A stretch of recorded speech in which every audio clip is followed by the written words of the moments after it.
छात्रों नमस्कार। मैं डॉक्टर जवाहर। आज हम बात करेंगे इतिहास के मेजर विषय की।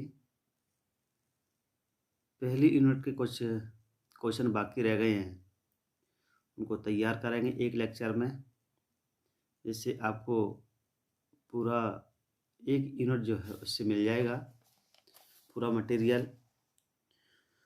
तो हमारा क्वेश्चन है आज,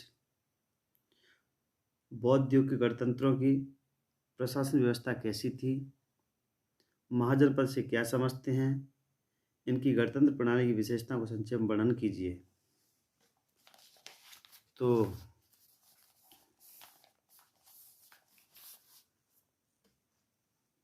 उत्तर वैदिक काल में अनेक साम्राज्यवादी युद्ध हुए।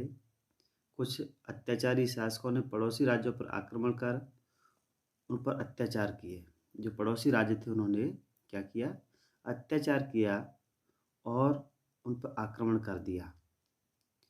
इनसे बचने के लिए कमज़ोर जनपद के शासकों ने मिलकर एक संगठन तैयार किया। जो कमज़ोर जनपद के लोग थे उनको एक संगठन तैयार किया। इन्हीं के संगठनों को महाजनपद कहा गया है।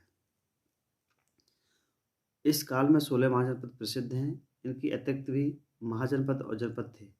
बाद में इन महाजनपदों ने सुरक्षा के अतिरिक्त आर्थिक उद्देश्यों के लिए कार्य करना प्रारंभ किया। यानी जो छोटे छोटे राज्य हुआ करते थे, छोटे छोटे राज्यों का अब इकट्ठे क्यों हुए? इकट्ठे इसीलिए हुए कि उन पर पड़ोसी जो देश थे, राज्य थे, उन्होंने आक्रमण कर दिया कमजोर समझ के। इसलिए उन्होंने अपनी जान को बचाने के लिए, अपने साम्राज्य को बचाने के लिए, अपनी आर्थिक व्यवस्था को बचाने के लिए, तो उन्होंने एक संगठन तैयार कर लिया। उस संगठन का नाम दिया 16 महाजनपद। 16 राज्यों को इकट्ठा किया और खासकर उनका क्या था, सुरक्षा के अतिरिक्त आर्थिक उद्देश्यों के कार्य करना। ठीक। अब है 16 महाजनपदों के नाम। महाजनपद युग की दीर्घ निकाय ग्रंथ, जैन ग्रंथ भगवती सूत्र, अष्टाध्यायी पाणिनि के कुछ ऐसे ग्रंथों के नाम हैं जिनसे 16 महाजनपदों का उल्लेख मिलता है। अंग, मगध, काशी, कौशल, बज्जी, बस, मल्ल, चेदी, कुरु, पांचाल, सूरसेन, अस्मक, अवंती, गांधार और कंबोज, ऐसे हमें 16 महाजनपदों के उल्लेख मिलते हैं। बौद्ध धर्म का जो ग्रंथ है अंगुत्तरम का, उसमें भी मिलते हैं। महाजनपद युग की विशेषता क्या? अब इनकी विशेषता क्या है? 6ठी शताब्दी ईसा पूर्व के बौद्ध जैन ग्रंथों से महाजनपदों की संख्या वर्णन प्राप्त होता है। यानी ये कहा जाता है कि बौद्ध ग्रंथ हैं, जैन ग्रंथ, उनसे ही हमें ये वर्णन मिलता है। उत्तर वैदिक काल के अनेक जनपद समाप्त हो गए तथा हस्तिनापुर, मगध, कौशल और काशी प्रभावहीन हो चुके थे। महाजनपदीय काल में अंग, मगध, बस, बज्जी, काशी, कौशल, अवंती प्रमुख महाजनपद थे। इसीलिए इस युग को महाजनपदीय युग कहा जाता है। इसी काल में बुद्ध और महावीर भी हुए। गौतम बुद्ध या महावीर स्वामी युग भी कहा जाता है। इस युग की एक प्रमुख विशेषता है। नंबर 1, इस काल में क्रमबद्ध इतिहास प्राप्त होने लगता है। यानी यहाँ से वो काम स्टार्ट होता है जो अभी तक पूरे इतिहास में नहीं हुआ। यहाँ से बिल्कुल एक क्रम से इतिहास लिखना स्टार्ट हो जाता है। नंबर 2, इस काल में यद्यपि राजतंत्र थे परंतु चारों दिशाओं में महाजनपद और जनपद उभरते थे। भले राजतंत्र था लेकिन छोटे छोटे राज्य जो थे एक यूनिटी के रूप में निकलने लगे, यहाँ उभरने लगे, सामने आने लगे, प्रतिक्रिया करने लगे अन्य जनपदों की। एक बार पुनः स्वतंत्रता, आत्मनिर्भरता, स्वायत्तता तथा संस्कृति का योग आरंभ हुआ और साम्राज्य को बुरा माना गया। जो साम्राज्यवादी थे उनका घोर विरोध करने लगे और समानता की बात करते हैं, स्वतंत्रता की बात करते हैं, अपने स्वयं सम्मान की बात करते हैं। यहाँ से ये योग स्टार्ट होता है। इससे पहले लोग अपने स्वाभिमान सम्मान को नहीं समझते थे। हमारा सेल्फ मूवमेंट क्या है, हमारी सेल्फ रिस्पेक्ट मूवमेंट क्या है, हमारा आत्मसम्मान का मूवमेंट क्या है, इसको नहीं समझते थे पहले। इस काल में गौतम महावीर का उदय हुआ और उनके दर्शन विचारों से भारत का पुनरुदय हुआ। यानी इस समय गौतम बुद्ध ने, महावीर ने वो बात बता दी जनता को, समाज को, जो पहले किसी ऋषि मुनि ने नहीं बताई थी। इसको सुन कर के, समझ कर के उन्होंने अपने आत्मसम्मान को जगाया कि हम भी तो इंसान हैं, हम भी तो कुछ कर सकते हैं, हम भी तो आराधना कर सकते हैं, हम भी तो किसी न किसी धर्म को मान सकते हैं। इसी काल में विदेशी आक्रमण हुए, ईरानी और यूनानी। गणतंत्र और राजतंत्र शासन प्रणाली को उच्चतम से विकास हुआ। इसका वर्णन भी प्राप्त होता है। गणतंत्र और राजतंत्र प्रणाली। गणतंत्र जनता का शासन, जनता के लिए, जनता के द्वारा। और राजतंत्र क्या होता है? मोनार्की। मोनार्की में होता है एक व्यक्ति सर ऊपर होता है, राजा जिसको कहते हैं। वो डेमोक्रेसी वाला भी हो सकता है और तानाशाह भी हो सकता है, डिक्टेटर वाले भी हो सकता है। गणराज्यों में न्याय प्रणाली का विशेष महत्व था। इसके निर्माण में बहुत कुशलता और प्रतिभा लगी हुई दिखाई देती है। यानी कहा जाता है उस समय के जो गणराज्य हुआ करते थे, उसकी जो शासन प्रणाली थी पूरी तरीके से कैसी थी? न्यायप्रिय थी और गणतंत्र प्रणाली थी। साम्राज्यवाद और गणतंत्र में संघर्ष हुए तथा निरंकुश राजतंत्र घटने लगा। अब दो प्रकार की विचारधारा जन्म लेती है। एक होती है गणतंत्रवादी है, एक साम्राज्यवादी। गणतंत्रवादी कहते हैं कि हम समानता, स्वतंत्र, बंधुत्व, न्याय के आधार पर देश को चलाएंगे, और साम्राज्यवादी अपना साम्राज्य विस्तार करना चाहते हैं। इसलिए दो विचारधाराओं का जन्म होता है। वो निरंकुश जो शासन था, शासन तंत्र, वो घटने लगा क्योंकि वो गणतंत्रवादी जन्म लेने लगे। शक्तिशाली केंद्रीय शक्ति का अभाव भी उत्पन्न हो गया। जो केंद्र में पहले कोई एक व्यक्ति केंद्र में रहता था, अब उसका समूल नष्ट होने लगा। अब बोले कि नहीं, हमें एक तंत्रवादी नहीं, व्यवस्था नहीं मानना है। महाजनपदों की शासन प्रणाली। सभी महाजनपदों समान प्रणालियां नहीं थी। महाजनपदों निर्माण की दो प्रणालियां थी, दो सिस्टम थे। प्रणाली अप्रत्यक्ष निर्वाचन प्रणाली है, राजाओं के द्वारा निर्वाचन होता था। इस प्रणाली में जनपदों के राजा अपने किसी राजा को महाजनपद के गणराज्य का राजा चुनते थे। यानी कोई एक बड़ा जनपद है, वो छोटे छोटे गणराज्य हैं, वही लोग ही राजा चुनते थे, गणराज्य का राजा। यानी एक महाजनपद एक गणराज्य है, तो महाजनपद का जो राजा होता था, महाराजा जिसको कहते हैं, वो ही गणराज्य का राजा चुनता था। चुनावकर्ता राजा महाजनपदीय गणराज्य का सदस्य होता था। अगर महाजनपदीय राज्य का सदस्य नहीं है, वो राजा को नहीं चुन सकता। किसी भी सदस्य राजा को चुना जा सकता था। ऐसे गणराज्य को राज शब्दोपजीवी कहते हैं। यानी किसी का भाग्य खुल सकता है, किसी को भी राजा का पद मिल सकता है। ऐसे 50 लोग बैठे हैं और सभी जनपद के सदस्यों ने बोल दिया कि नहीं भाई साहब, इसको हमें राजा बनाना है, और उसी को खड़ा कर देते, मुकुट पहना देते, सम्राट बना देते, सुल्तान। यानी कुछ पल में ही उसकी दशा और दशा दोनों बदल जाती थी। इसके पास नियमित सेना होती थी। लिच्छवी, पांचाल और मल्ल ऐसे महाजनपद थे जिनके पास नियमित सेना रहती थी। जनता द्वारा निर्वाचन, यानी एक तो हो गया राजा के द्वारा, एक है जनता के द्वारा। दूसरे प्रकार के महाजनपद के राजा का निर्वाचन जनप्रतिनिधियों के द्वारा अप्रत्यक्ष रूप से होता था, परंतु इनकी अपनी कोई नियमित और वैतनिक सेना होती थी। इनकी भी वैतनिक और नियमित सेना होती थी। इसके नागरिक स्वयं सैनिक और कृषक होते थे। इनकी जो सेना थी कैसे थे? सैनिक हैं, नागरिक हैं, कैसे हैं? सैनिक हैं और कृषि भी कर रहे हैं।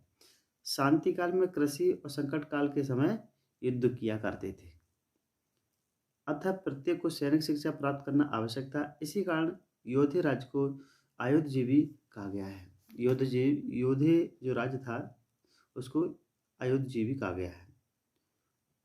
कहने का मतलब जनता भी चुनती थी, और प्रत्येक व्यक्ति को, जो प्रत्येक नागरिक होता था, उसको कभी भी सेना भर्ती किया जाता था। संकट काल के समय युद्ध में, और शांति काल के समय अपना काम करते, कृषि करते थे। नागरिकता। महाजनपदों और महाजनपदों में जन्म से ही समान नागरिक होते थे। जनपदों में ही जन्म से समान नागरिक होते थे तथा स्वतंत्रता का उपभोग करते थे। यानी वो परतंत्र नहीं थे, गुलाम नहीं थे। गणराज्यों के पदाधिकारी वंश या व्यक्ति विशेष को नहीं, बल्कि गुणों के आधार पर बनाया जाता। अगर किसी गणराज्य का हमें पदाधिकारी बनाना है तो वंश के आधार पर नहीं बनाते थे, वो उसकी प्रतिभा के आधार पर, उनके गुणों के आधार पर, उनकी युद्ध कौशल के आधार पर, उसकी क्वालिटी और उसकी कला कौशल के आधार पर उनको अधिकारी बनाया जाता था तथा सभी को गणराज्य के अनुशासन का पालन करना पड़ा। और जितने जो व्यक्ति थे, जो अधिकारी हैं, सभी को जो गणराज्य के जो नियम हैं, कायदे कानून हैं, उसका पालन उसको करना पड़ता था। महाभारत में जहाँ नागरिकता के संबंध चर्चा है, यह भी स्पष्ट है कि प्रथम प्रकार के गणराज्य में केवल राजवंश के ही व्यक्ति राजा बनाए जाते थे। महाभारत में ऐसा था कि जो पहला गणराज्य है उसमें राजवंश के व्यक्ति को ही राजा बनाएंगे। इस प्रकार प्रथम प्रकार गणराज्य में सामान्य और विशिष्ट, दूसरे में विशिष्ट नागरिकताएं होती थी। गणराज्यों का प्रजातंत्र स्वरूप। अब गणराज्यों का प्रजातंत्र स्वरूप कैसा है? किसी भी गणराज्य में राजा निरंकुश नहीं हो सकता था। कोई भी राजा कैसा है? निरंकुश नहीं हो सकता था। सत्ता विभिन्न व्यक्तियों की बेटी विकेंद्रित होती थी। गण परिषदों को उन पर नियंत्रण होता था। यह व्यवस्थापिका के रूप में कार्य करती थी। कहा जाता है कि सत्ता जो थी, विभिन्न जो व्यक्ति होते थे, विकेंद्रीकरण, सत्ता का हस्तांतरण कर दिया जाता था। और जो गण परिषद हैं, जो परिषद हैं, उन पर नियंत्रण होता था। व्यवस्था के, और जो परिषद हैं वो व्यवस्थापिका के रूप में काम करती थी। राजा के अधिकार और कर्तव्य। प्रत्येक गणराज्य का राजा प्रमुख पदाधिकारी होता था। जो सर्वोच्च अधिकारी होता है वो राजा ही होता था। तथा राज्य में शांति व्यवस्था, आक्रमण तथा अपराधियों से सुरक्षा उसके प्रमुख दायित्व होते थे। परंतु गण परिषद के द्वारा, जो गण परिषद है उसके द्वारा बनाए गए नियम, संविधान का पालन उसके प्रमुख कर्तव्य थे। क्या है कि जब कोई राजा बनेगा वो शांति व्यवस्था में, आपातकाल के समय में अपराधियों को सुरक्षा उसके प्रमुख दायित्व होते थे। और जो भी राजा बनाए जाएंगे उसको संविधान का पालन करना ही पड़ेगा। जहाँ राजा वंशानुगत होते थे वहाँ भी इस प्रकार के अधिकार और दायित्व थे। योग्यता के कारण वंशानुगत को समाप्त किया है।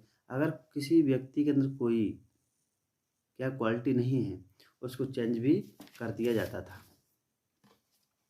उसका राज का पद समाप्त भी कर दिया जाता था। मंत्रिपरिषद। राजा और गण परिषद के मध्य मंत्रिपरिषद होती थी।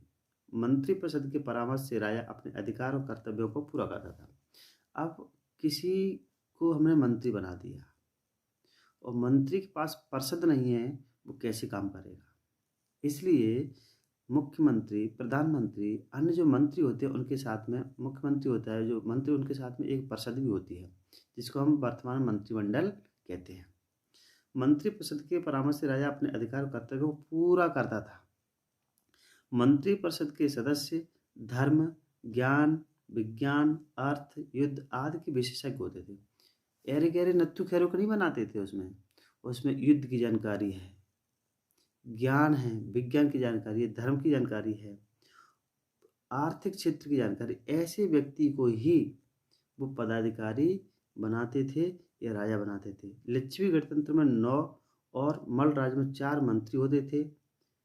मंत्रिपरिषद गणराज्यों के प्रति जो मंत्रिपरिषद है गण परिषद के उत्तरदायी होती थी, गण परिषदों के प्रति। व्यवस्थापिका सभा को गणराज्यों के संस्थागार कहा गया है। व्यवस्थापिका सभा को गणराज्यों में संस्थागार, एक संस्था के रूप में गण परिषद काम करती थी, गण परिषद। इसमें प्रतिष्ठित व्यक्ति होते थे, कुलीन, प्रतिभा संपन्न नागरिक होते थे। एक तो इमेज वाले व्यक्ति हैं, दूसरा कुलीन है, अच्छे कुल से आते हैं, तीसरा प्रतिभा, इनके अंदर क्वालिटी है। किसी गणराज्य में इन्हें राजा और इनके पुत्रों को उपराजा भी कहा गया है। संस्थागार के दूसरे सदनों चुने हुए प्रतिनिधि होते थे। संस्थागार जो होता था उसमें दूसरे प्रतिनिधि होते थे और गण परिषद में दूसरे होते थे। लिच्छवी गणराज्य में केंद्रीय और प्रांतीय संस्थागार होते थे, स्थानीय संस्थागार भी होते थे। अन्य छोटे छोटे गणराज्यों में भी संस्थागार होते, मौर्य, कोल्य, ऐसे संस्थागार थे। जो गौतम बुद्ध हैं वो शाक्य परिवार के हैं। न्यायपालिका की बात करते हैं। महाजनपद में व्यवस्थित और नियमित न्यायालय होते थे। देखो आज से हम 2500 साल पहले की बात करें, उस समय न्यायालय होते थे और वो किसी के पक्षपात में काम नहीं करते, जो जैसा उनको लगता वैसा ही वो काम करते थे। सभी न्याय कार्य महाजनपद के राजा और जनपदों के राजाओं के अधीन थे। जितने जो कार्य हैं, महाजनपद का राजा होता था और जनपद का, दोनों के बीच में कार्य होते थे। न्यायपालिका के निम्न पदाधिकारी होते थे। अब न्यायपालिका के कौन कौन से पदाधिकारी हैं? विनिश्चित महामात्र, ये तथ्यों का संग्रहित कर निर्णय करता कि व्यक्ति अपराधी है। यानी महामात्र जो व्यक्ति था वो घूम घूम करके ये देखता है कौन व्यक्ति अपराधी है और कौन व्यक्ति अपराधी नहीं है। ठीक, कौन दोषी है कौन निर्दोष है, ये काम था किसका? न्यायपालिका का। दूसरा, व्यवहारिक विनिश्चय महामात्र, अपराध सिद्ध होने पर दंड के लिए अपराधी को व्यवहारिक अधिकारी के पास भेज। अब देखो, डायरेक्ट जेल में नहीं भेजते थे।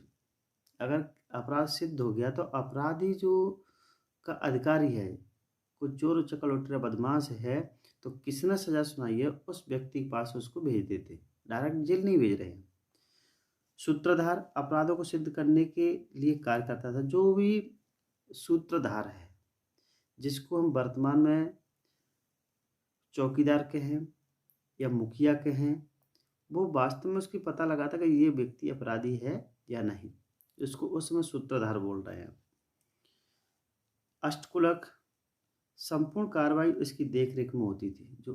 जो पूरी कार्रवाई है शुरू से लेकर एंड तक, उस व्यक्ति का, उस अधिकारी का नाम क्या था? अष्टकुलक था। इसके पश्चात अष्टकुलक प्रकरण को उपराजा के पास, तो जो उपराजा होता था उसके पास भेजता था। उपराजा सूक्ष्म अध्ययन कर राजा के पास अंतिम न्याय के पास भेजा जाता था। एकदम किसी को कोई सजा नहीं दी जाती थी। किसी गढ़ परिषद के व्यक्ति ने, किसी महाजनपद के व्यक्ति कोई अपराध कर दिया है तो विभिन्न अधिकारियों की नियुक्ति की गई, तब जाकर के अंतिम जो निर्णय होता था, फाइनल डिसीजन जो होता था, वो राजा का होता था। अंतिम निर्णय किसका है? राजा का है।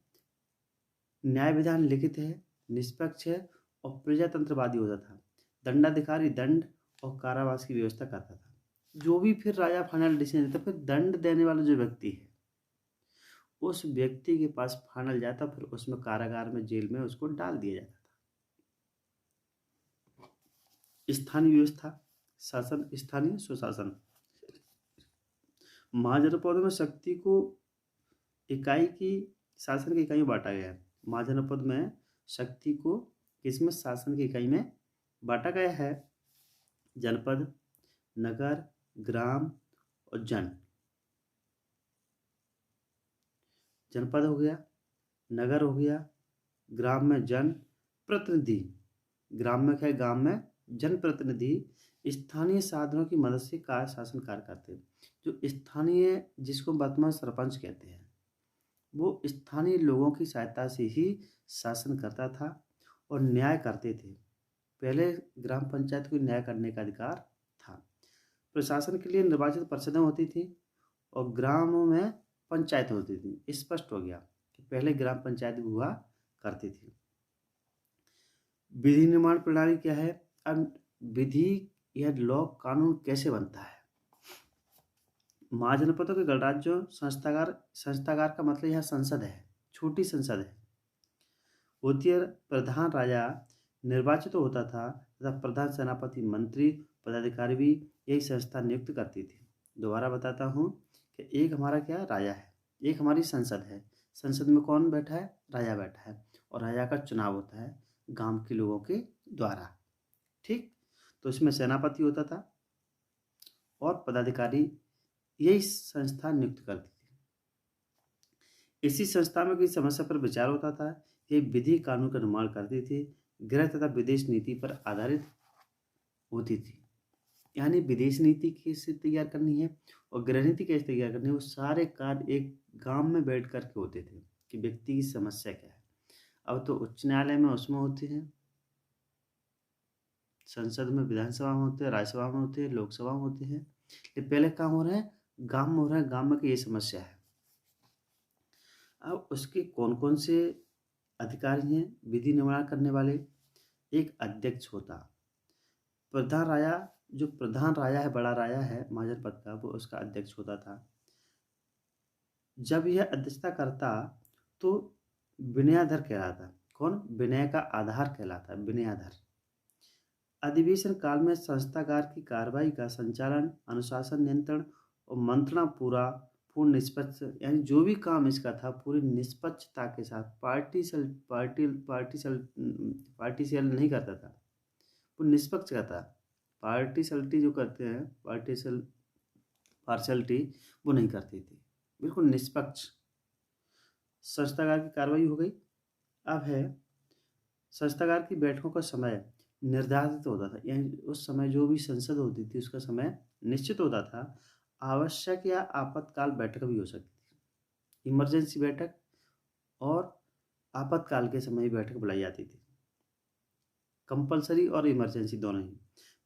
सदस्यों के बैठने की व्यवस्था करने वाला एक पदाधिकारी होता था। बैठने के लिए एक गढ़पूर्ति, यानी बैठक के लिए एक गढ़पूर्ति करनी पड़ती थी कि इतने लोगों की आवश्यकता है। प्रस्ताव प्रतिज्ञा। संस्थागार में प्रथम वाचन में विषय की घोषणा, प्रस्ताव की भूमिका स्पष्ट की जाती कि हमारी जो बैठक बुला रहे हैं उसका प्रस्ताव क्या है, उसकी प्रतिज्ञा क्या है और उसका उद्देश्य क्या है। तब जाकर के बैठक संपन्न होती थी और प्रस्ताव के पठन को अनुभाषण कहते हैं। द्वितीय वाचन में इस पर बहस होती थी कि संशोधन और सुझाव आमंत्रित किए जाते थे। बहस, जो भी संशोधन हुए हैं, जो भी सुझाव है उस पर क्या करेंगे, बहस करेंगे। यदि अनिर्णय या मतभेद हो तो विशेष समिति के पास प्रस्ताव को भेज दिया जाता है। अगर उसमें कोई निर्णय नहीं हो पा रहा है, डिसीजन नहीं हो पा रहा, तो एक विशेष समिति थी, स्पेशल कमेटी जिसको कहते, उसके पास भेज दिया जाता। बहस के बाद संशोधित अवस्था में तीसरे वाचन में अनुमोदन करके राया के हस्ताक्षर के लिए भेजा जाता था तथा उसके हस्ताक्षर के बाद प्रस्ताव प्रतिज्ञा कानून बन जाता था। मैं आपको बताता हूँ, जब कोई कानून बनता है तो पहले 4 लोग बैठ के मशवरा करते हैं, फाइनल डिसीजन करके फिर राजा के पास भेज दें, जो उनकी विधानसभा संसद होती है उसके पास भेज। अगर वहाँ बहस नहीं हो पा रही है, फाइनल डिसीजन नहीं हो पा रहा है, तो फिर एक विशेष कमेटी है, वो मंत्रणा करेगी, वो प्रस्ताव करेगी, वो समझेगी, सोचेगी उसको, फिर उनका जो निष्कर्ष निकलेगा, फाइनल डिसीजन फिर राजा के पास भेजा, राजा उस पर साइन करे, तब जाकर के कानून बनता है। मतगणना। संस्थागार में 3 वाचन के पश्चात प्रतिज्ञा प्रस्ताव पर मतदान होता है। फिर अब मतदान करेंगे। मत को छंद कहा गया है।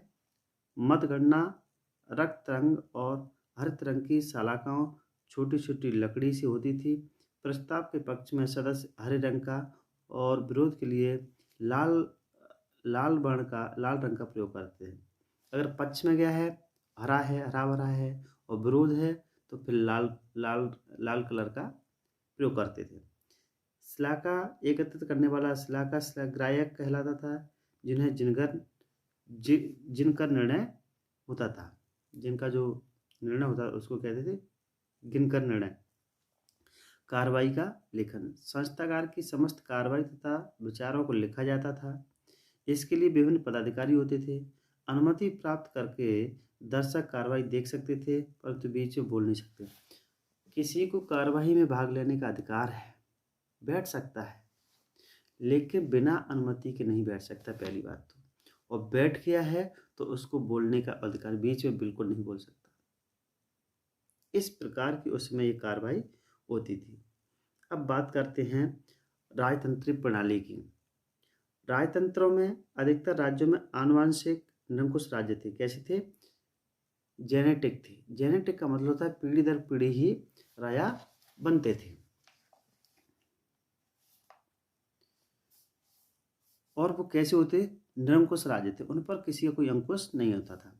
जिनमें निर्वाचन का अभाव था, उसमें कोई निर्वाचन नहीं होता था।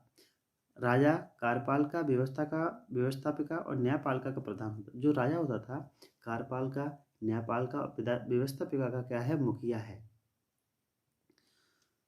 उसके परामर्श के लिए मंत्रिपरिषद। अब राजा को परामर्श कौन दे रहा है, कौन सलाह देगा? एक मंत्रिपरिषद दे रही है। सामान्यतः सेनापति, कौन कौन हो सकता है? सेनापति है, राजस्व का अधिकारी है, कोष, पुरोहित आदि मंत्री होते थे। राजतंत्रों पर से सभा समिति का नियंत्रण अब नहीं था। जो राजा है उस पर किसी प्रकार का सभा समिति का कोई नियंत्रण नहीं था। जैसे मगध के राजा को उसके पुत्र नहीं मारकर निरंतर हत्याकांडों के बाद भी राजा बनाए गए, यानी अपने पिताजी को मार दिया और फिर भी राजा स्वीकार कर लिए गए, इसलिए वो निरंकुश थे, उस पर सभा समिति का कोई कंट्रोल नहीं था। निरंकुश राजतंत्र में कुछ राज्य अच्छे भी थे। इनके साम्राज्य केंद्र प्रांत तथा निम्न भागों में बटे हुए थे। उनमें कृषि है, उद्योग है, व्यापार है, विकास कर रहे थे। इन राज्यों में नियमित न्यायालय भी होते थे। कुछ राज्य अच्छे भी थे जिनमें किसी प्रकार की कोई लड़ाई झगड़ा नहीं होता था। अब निष्कर्ष क्या है, कंक्लूजन क्या है, सारांश क्या है? गणतंत्र प्रणाली भारत में ऋग्वैदिक काल से ही रही है। महाजनपद युग में इसका पूर्ण विकास आदर्श व्यवहार रूप देखने को हमें मिलता है। क्या है? जो गणतंत्र प्रणाली है वो हमें ऋग्वैदिक काल से मिलती है और महाजनपद युग में इसका पूरी तरीके से विकास हो गया। यद्यपि ये विकास और बड़े राज्यों के आक्रमण से सुरक्षा के लिए बने थे, इनमें पूर्ण प्रजातंत्र प्रणाली सफलता में चली, यानी भले उनके आक्रमण होते रहे लेकिन अपनी सुरक्षा के लिए उन्होंने क्या किया, अपने राजतंत्र प्रणाली को सफलतापूर्वक संचालन किया। परंतु राजतंत्र निरंकुश होते चले गए तथा जनप्रतिनिधि संस्थाएं अप्रभावी हो गई। अब क्या किया, जिनके पास शक्ति होती है, सत्ता होती है, पावर होती है, वो किसी की नहीं सुनते, इसलिए निरंकुश होते चले गए धीरे धीरे। अतः उनकी निरंकुशता को हटाने के लिए चाणक्य को उग्र और कूटनीतिक प्रयास करना पड़ा। आगे चल के गणतंत्र प्रणाली और गणतंत्र की संख्या कम हो गई और जनपदों की संख्या बढ़ती चली गई। यानी उस समय का गणतंत्रीय जनपदीय भारत कैसा था, कौन कौन से अधिकारी थे जिन्होंने भारत के विकास के लिए, जनपद के विकास के लिए, महाजनपद के विकास के लिए काम किए। आगे चल के हम बात करते हैं, हमारा अगला टॉपिक है सिलेबस का, भारतीय साहित्य का गौरव, वेद वेदांग उपनिषद महाकाव्य, जैन एवं बौद्ध साहित्य, स्मृति और पुराण। हमारी फर्स्ट यूनिट का लास्ट टॉपिक है।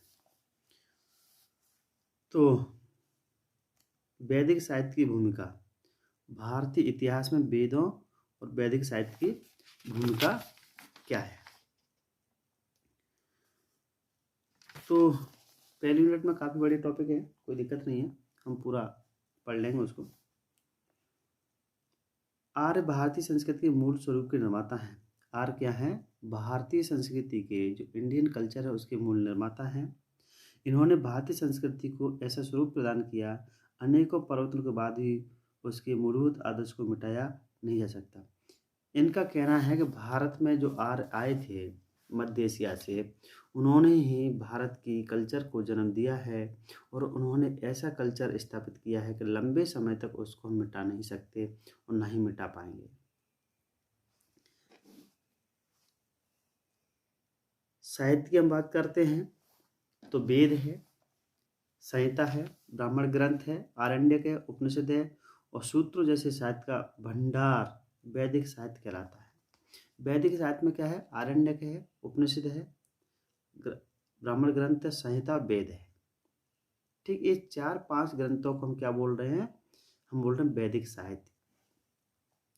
ये विशाल साहित्य भारतीय संस्कृति का मूल है।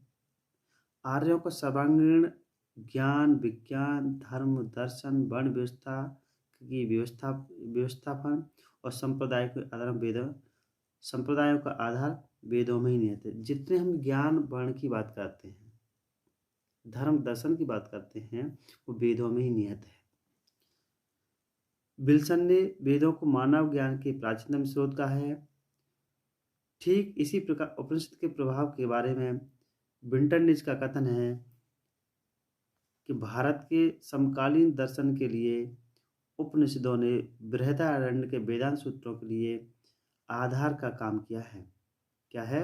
भारत के उत्तरकालीन दर्शन के लिए मूल उपनिषदों ने, जो मूल उपनिषदें हैं, उपनिषदों ने बृहदारण्यक के वेदांत सूत्रों के लिए आधार का काम, जो भी वेदों के सूत्र हैं उसके लिए जो आधार क्या है, वो उपनिषद हैं। कि हम पूरे आरण्यों को समझ सकते हैं, वो उपनिषदों के आधार पर ही समझ सकते हैं। शंकर और रामानुज के दार्शनिक धार्मिक मत यही ग्रंथों पर आधारित है। जो रामानुजाचार्य हैं, जो शंकर हैं, उनके जो धार्मिक मत हैं, दार्शनिक हैं, वो उन्हीं में निहित हैं, वेदों में। इसके अलावा गत शताब्दी में जितने भी दार्शनिक मत धर्म बने हैं, वे सभी उपनिषद के सिद्धांतों की भूमि पर उपजे हैं। जितने जो मतांतर हुए, पंथ हुए, संप्रदाय धर्म हुए हैं, वो भारत में ही जन्मे हैं। इस प्रकार वैदिक विचारधारा का प्रवाह आज तक भारतीय जन जीवन को अनुप्रमाणित करता रहा है। यानी आज भी हमारे ऊपर उनकी सभ्यता, कल्चर का प्रभाव देखने को मिलता है। दर्शन के जो साहित्य हो गया, यानी साहित्य की हम बात करते हैं तो वैदिक साहित्य में वेद हैं, संहिता है, ब्राह्मण ग्रंथ है, आरण्यक है, उपनिषद है। ठीक, इन सब को हम क्या बोल रहे हैं? वैदिक साहित्य बोल रहे हैं। दर्शन की बात करते हैं। दर्शन क्या होता है? फिलोसफी। आत्मा है, जीव है, प्रकृति है, ब्रह्म है आदि दार्शनिक विचारों पर आर्यों ने गहन चिंतन किया। यानी मनुष्य की आत्मा है, आत्मा के अंदर जीव है, और प्रकृति कैसी होती है, ब्रह्म क्या है, ज्ञान क्या है, सत्य क्या है, असत्य क्या है। जीवन का लक्ष्य मोक्ष मानकर इसे प्राप्त करने हेतु आत्म साक्षात्कार को ध्यान बताया गया है। हमें क्या मोक्ष प्राप्ति के लिए ध्यान करना है। इसके लिए ध्यान करना है, मोक्ष प्राप्ति के लिए ध्यान करना है, इसलिए हमें सोचना और समझना है। इसमें ब्रह्म ज्ञान की आवश्यकता के लिए मनुष्य को सात्विक जीवन, सत्य, संयम, इंद्रिय निग्रह, कुत्सित इच्छा को परित्याग, वैराग्य का मार्ग अपनाने पर बल दिया है। अगर हम अपना जीवन अच्छे तरीके से जीते हैं, सात्विक तरीके से जीते हैं, तो काम, क्रोध, मद, लोभ, मोह, अहंकार, इनको हमें त्यागना पड़ेगा। शब्द, रूप, रस, गंध, स्पर्श, इनको भी हमें त्यागना पड़ेगा। हमें अपना जीवन बिल्कुल शांत चित्त होकर के संयम से जीना है, नैतिकता के साथ जीना है, बुद्धिमानी के साथ जीना है, तो हमारा जीवन बहुत शानदार हो जाएगा। आध्यात्म क्या होता है? प्रकृति के संचालनकर्ता के प्रति उत्सुक कार्यों ने प्रत्यक्ष संसार से अलग और आदर्श सत्ता को जानना समझना इस मनुष्य का जीवन कर्तव्य समझा। क्योंकि मानव शरीर में जो आत्मा है उसी परम सत्ता का अंग है। यानी जो प्रकृति का संचालन कर रहा है उसको हम आत्मा मानते हैं, एक उसको निर्जीव मानते हैं, वो एक परम शक्ति मानते हैं जिससे जीवन का संचालन हो रहा है। और ये बात अदृश्य जो शक्ति है वो मनुष्य को समझनी पड़ेगी। जब मनुष्य समझेगा तो उस काम को अच्छी तरीके से कर पाएगा। और उसके लिए ये शरीर क्या है? हमारा नश्वर है, ये परम सत्ता का अंग है। हमारा शरीर क्या नश्वर है। मनुष्य के अपने कर्तव्यों को समझना चाहिए। और परम सत्ता का जी मनुष्य शरीर के अंग है। और शरीर कैसा है? नश्वर है, कभी भी नष्ट हो सकता है। माया मोह को त्याग कर अमर को प्राप्त करने के लिए प्रयास करना मनुष्य का धर्म है। हमें माया मोह को त्यागना है, हमें ज़्यादा नहीं पढ़ना है, बिल्कुल। और हमें परम सत्ता की प्राप्ति के लिए माया मोह को पूरी तरीके से छोड़ना पड़ेगा। माया मोह को त्याग कर अमृत को प्राप्त करने के लिए प्रयास करना है, यही मनुष्य का सबसे बड़ा धर्म है। इस प्रकार के आद्य विचार प्रथम आर्यों की देन है, जिन्होंने भारत को विश्व के आद्य गुरु के रूप में प्रतिष्ठित कराया। इनका कहना है कि मनुष्य के पास सिर्फ एक चीज़ है, वो है आत्मज्ञान। अगर वो उसने प्राप्त कर लिया, आत्मज्ञान का मतलब मोक्ष, जब मोक्ष प्राप्त करेगा तो मनुष्य का असली धर्म यही है। और ये आर्यों की देन है, ऐसा बताया गया है। कर्मवाद क्या होता है? आत्मा की अमरता को स्थापित करते हुए आर्यों ने कर्म सिद्धांत को आत्मा में जोड़ा है। किसमें? जो मनुष्य का कर्म का सिद्धांत है उसको आत्मा से जोड़ दिया है, मन से जोड़ दिया है। मनुष्य के अच्छे बुरे कर्मों का फल आत्मा को भुगतना पड़ता है। इनका कहना है कि मनुष्य कितना अच्छा करे कितना बुरा करे वो तो उसको ही भोगना ही पड़ेगा। और बुरे कर्मों के फलस्वरूप आत्मा के बार बार जन्म लेने से मोक्ष विलंब होता है। अगर हम कोई बुरे काम करते हैं तो आत्मा भटकती रहती है, तो जो मनुष्य का जन्म है उसको लंबे समय के बाद ही उसको प्राप्त होगा। अगर लंबे समय भटकता रहेगा तो फिर उसको मनुष्य का जन्म प्राप्त नहीं होगा। इसलिए उसको मोक्ष प्राप्त करने के लिए अच्छे कार्यों को करना जरूरी है। अतः सद्कर्मों द्वारा मोक्ष की प्राप्ति के रूप में आर्यों ने सामाजिक नैतिकता और सुचिताता को रोकने का प्रयास किया।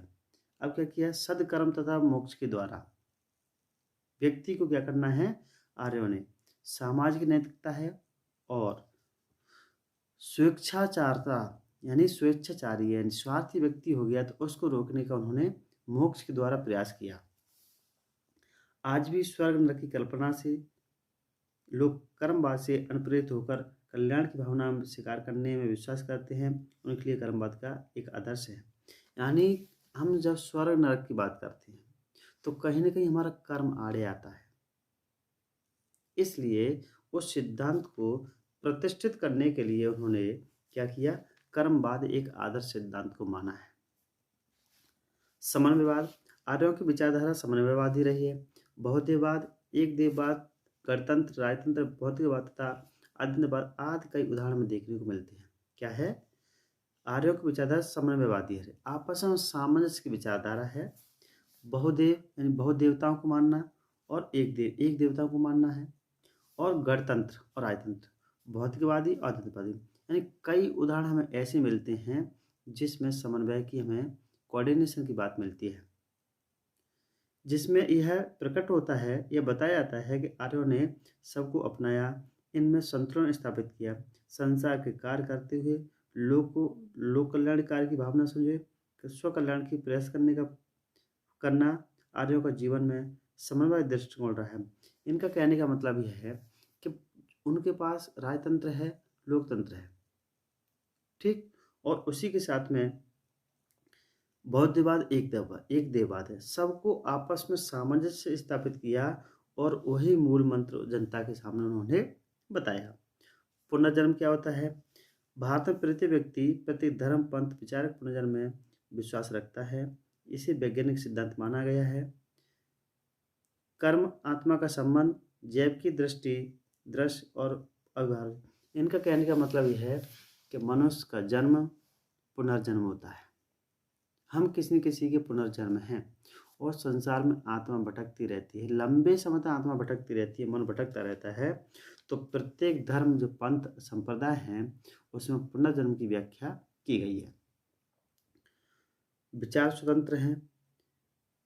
उस समय किसी पे कोई विचार थोपे नहीं जाते थे, अपने विचार देने के लिए व्यक्ति स्वतंत्र होता था। इसलिए इन्होंने अलग अलग प्रकार से हर वैदिक साहित्य को पढ़ने का प्रयास किया और स्वतंत्र भारत में विभिन्न मतांतरों, संप्रदायों, पंथों का ये जन्म दिया और आपस में ये लोग अच्छे तरीके से रहने लगे। विदेशी जातियों धर्मों को हिंदू धर्म आत्मसात कर पाया। जो विदेशी लोग आए थे उन्होंने हिंदू धर्म को आत्मसात कर लिया। सामाजिक संरचना की बात करते हैं तो सामाजिक संरचना में 4 वर्ण थे, ब्राह्मण, क्षत्रिय, वैश्य, शूद्र। इसलिए इन्होंने और आगे चल के वर्ण व्यवस्था, इसको पुरुषार्थ व्यवस्था की बात की है और 16 संस्कार की बात की है। पंचायत व्यवस्था देख करके जीवन को व्यवहारिक सुगम बनाने का प्रयास किया। जब व्यक्ति के पास समाज है, परिवार है, नातेदारी है, वर्ण है, जाति है, धर्म है, संप्रदाय है, सबको एकजुट करने का उन्होंने प्रयास किया। इसी कोऑर्डिनेशन को लेकर के उन्होंने अपने सामाजिक संरचना का आधार तैयार किया।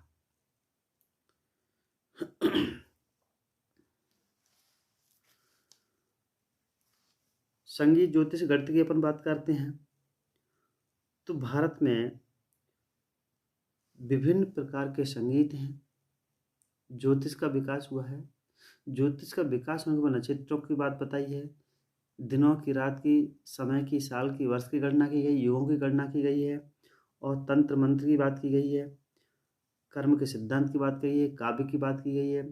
इस तरीके से भारत में ये सारी चीज़ें वैदिक ग्रंथों से देखने को मिलती हैं। आगे चल के हम बात करते हैं वैदिक साहित्य को गौरव क्या है। तो उसमें वेदांगों की बात करेंगे। वेदांग क्या? तो वेदों के अंग होते हैं। वेदों को जानने को, समझने को एक रहस्य होता है।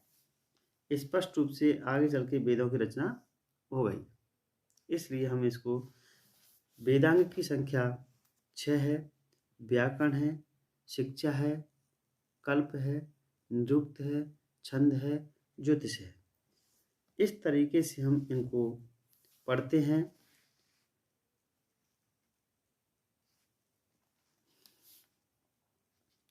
छात्रों, आज हमारी ये पहली यूनिट कंप्लीट होती है और आपको पहली यूनिट के सारे क्वेश्चन आपको इसमें मिल जाएंगे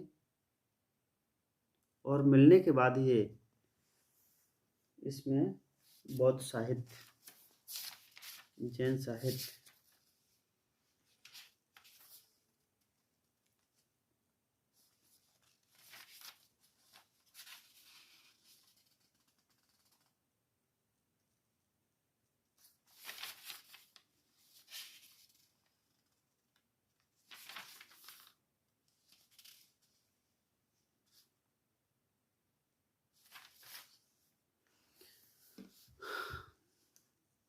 छात्रों पूरी कंप्लीट यूनिट होगी हमारी। आपको इसमें से शायद क्वेश्चन मिल जाएंगे, आप चिंता न करें। अब हमारी दूसरी यूनिट होगी। दूसरी यूनिट में जो मुख्य मुख्य क्वेश्चन हैं उनको मैं आपको तैयार करा दूंगा और आपका मेजर विषय कंप्लीट हो जाएगा, इसलिए आपको ज़्यादा चिंता करने की ज़रूरत नहीं है। मैं बैठा हूँ, चिंता क्यों करते हो। और जो भी आपकी समस्या है कमेंट बॉक्स में ज़रूर लिखें। अंत में यही कहूँगा कि इस वीडियो को सब्सक्राइब करें, लाइक करें, कमेंट करें, शेयर करें और बेल आइकॉन ज़रूर दबाएं जिससे आपको अगला नोटिफिकेशन मिल जाए। धन्यवाद।